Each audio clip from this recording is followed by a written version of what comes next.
Hello there, friend. You're about to enjoy an excellent Snaps game recap as me and Aaron tell you everything you need to know about the game of the title. Hope you enjoy. We got to talk South Carolina, Oklahoma. And what sucks about this game, actually, this is almost more of a narrative game. Let's start real quick with South Carolina, because I know we want to talk OU and Venables, because that's a massive brand that is going through an identity crisis. Shout out South Carolina, man. They have been a really good football team this year. They've got a quality win over Kentucky. They absolutely blow out OU in Norman today. That's wild for Beamer and company. They should have beaten LSU. And they had Alabama on the ropes last week as well. Like, this is a very good football team that Beamer's put together for South Carolina this year. The problem is here, the schedule's so crazy, like, they may look up and not have any like record to write home about, and like nobody will realize how good this Gamecock team actually was. It is funny. It is both USC teams. It is Southern Cal and it's South Carolina. Both those teams.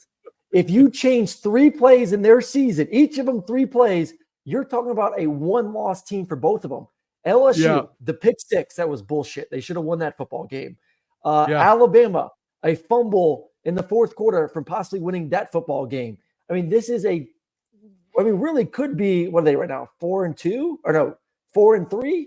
They could be 6-1 right now. And the same thing could be said for quality wins, with big time quality wins.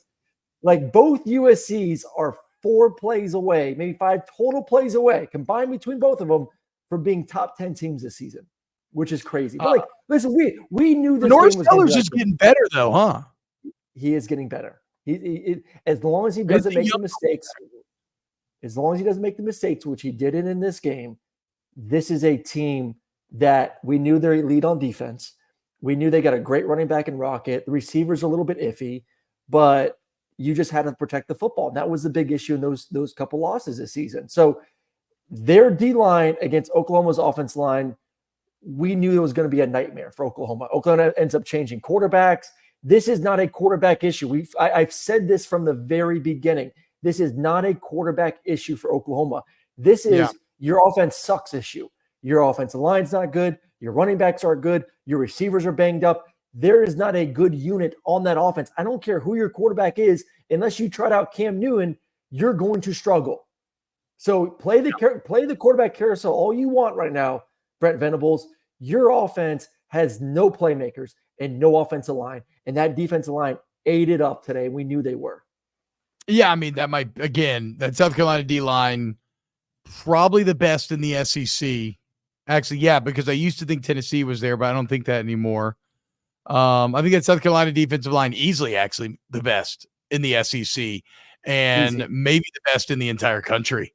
I can't believe I actually chose OU to win this game, and hindsight's always 2020, but I just thought in Norman, maybe beholding the mistakes. Like, what matchup on their offense did you think? No, I agreed. I didn't think about it critically, is why I'm mad at myself. I just went with like service level brand at home type stuff. Like, I didn't think about it critically because, I mean, OU's line, we knew their O-line was bad and injured to all hell. And, yeah, it played out like it should have. So now, though, we got to talk about Oklahoma because they are this is a disastrous year, and they are staring another losing season in the face. After this season, we will have 3 years of data on Brent Venables as a head coach, and in all likelihood, it will be 2 losing seasons out of 3. Aaron, the last time that Oklahoma had a losing season pre-Venables was 1998. You had 24 straight years of success, with about 20 or 22 of those years having at least 10 wins. So, I mean, like 24, a quarter of a century of domination. Venables shows up, and now you're going to have 2 of 3 losing seasons.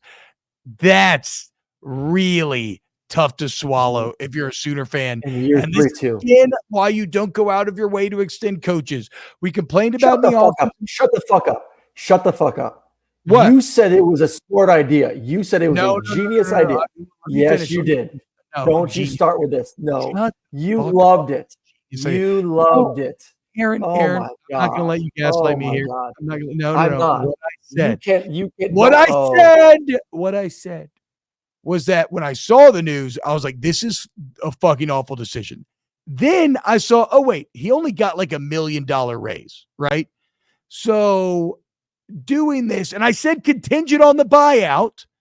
I said doing this is not the worst idea because he wasn't making it's not like he's basically making the money that like Mark Stoops makes now. So like raising the salary made sense. I didn't know at the time, Aaron, it was a $44 million buyout. You're telling me that doesn't change things?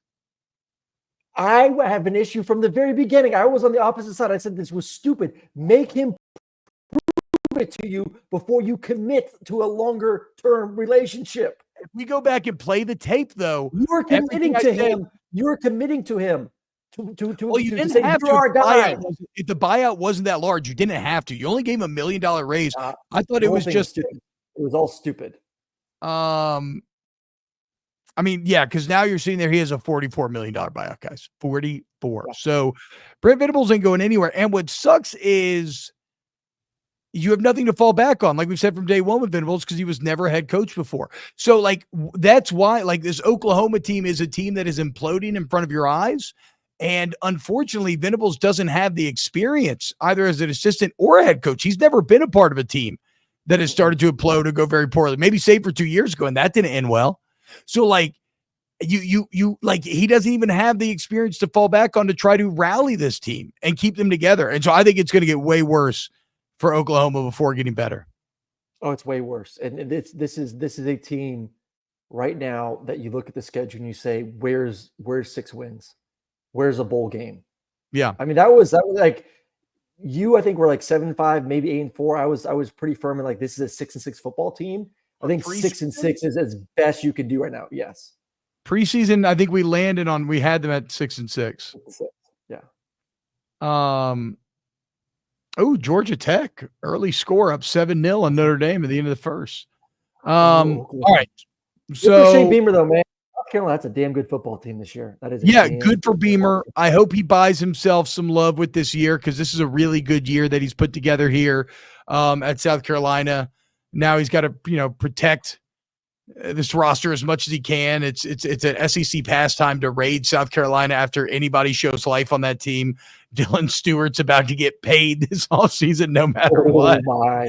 I had buddies of mine saying, how much money do we need to raise to bring Stewart to Georgia? I mean, it's people are talking about it. You don't need to worry about getting anybody with a pulse in terms of like an offensive weapon. Y'all ain't got shit. Oh, well, I'd say that was informative and fun. If you agree, please hit the like button, sub, and we'll see you next time for some more snaps.